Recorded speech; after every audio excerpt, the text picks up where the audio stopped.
at least. Joining me now is Republican Governor Larry Hogan of Maryland. Governor Hogan, thank you very much. First of all, we heard your description of this yesterday. Am I accurately reflecting what you said at that news conference yesterday? Yeah, sure. We had, I was in the middle of a discussion with the Japanese ambassador doing a conference call when my chief of staff rushed in and told me that the Capitol was under attack. And we immediately got off that call. We talked with D.C. and they had a request for additional police officers. And so we sent a couple of hundred well-trained riot police from the state of Maryland State Police, immediately started mobilizing, and I called had our National Guard, the Adjutant General of the Maryland National Guard, start to activate our troops. We called up 500 members of the National Guard. The mayor of D.C. was requesting assistance from both police and the Guard, but the mayor of D.C. doesn't have authority over the Guard. It's a special situation. Most governors do, but she, as a mayor, does not. And you have to get it from the Secretary of Defense. And so our generals were telling us that they were running it up the flagpole repeatedly and did not have authorization. But we kept mobilizing anyway in Maryland. And yes, Steny Hoyer called me. He was in a bunker with Speaker Pelosi, with Chuck Schumer. He was pleading for help. I informed him that we had a couple of hundred Maryland State Police on the way and that I had called up the Guard, but we didn't have authorization yet. And so we eventually, I got a call. We were continuing to mobilize and having meetings with our entire security team. And then about an hour and a half, a little over an hour and a half later, Acting Secretary of the Army called me and basically said, can you come in? And I said, we're ready to go. We're already en route.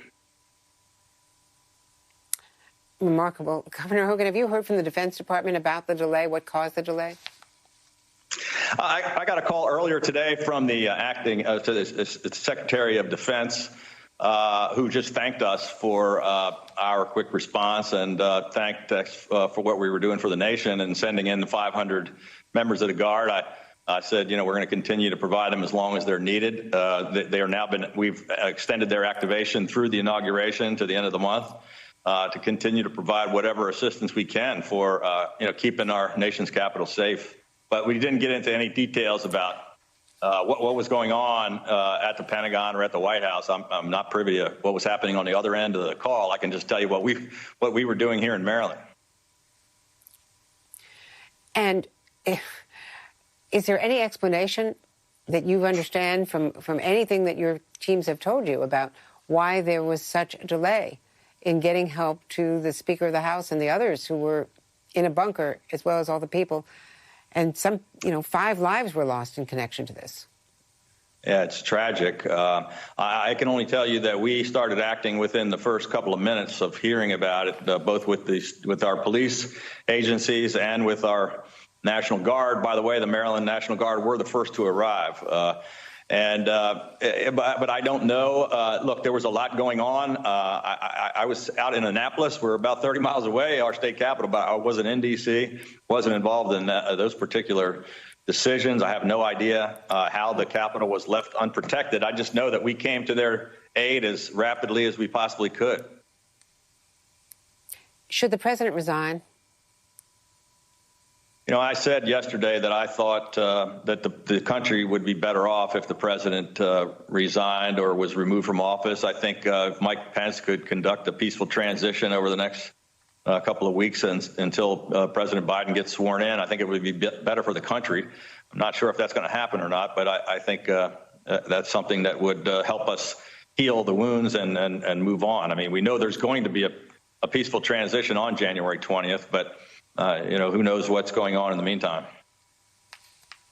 Should he be impeached? I'm not sure how quick. I mean, Congress, as you know, doesn't act very quickly. I mean, it took us 8.5 months to get us our desperately needed stimulus package. I saw that last impeachment thing dragged on for quite some time. I don't see how they can do it in like a week, or not going to happen that quickly. And the 25th Amendment?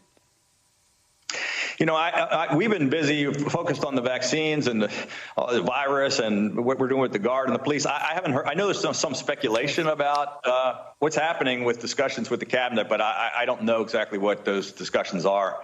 My understanding from reports is that some cabinet are having those discussions, but I don't know the details of it. And I know we're just out of time, but very briefly, if Joe Biden has his way and the vaccines can be distributed without the booster, are you prepared to do that, single shots quickly to the people of Maryland? Well, we're getting the vaccines out quickly. We've done over 100,000 of them just in the past couple of weeks, and we're ramping up every day. We had a record day today, and but I don't know. We're having a longer discussion this afternoon with all of our health experts to learn a little bit more about that. I haven't heard a real solid answer yet on whether or not we can do just one use of the vaccine or not. I know there's some discrepancies, and hopefully, the good news is that the incoming Biden administration has reached out several times to the governors, and we have ongoing discussions. Thank you very much, Governor Hogan. Thank you.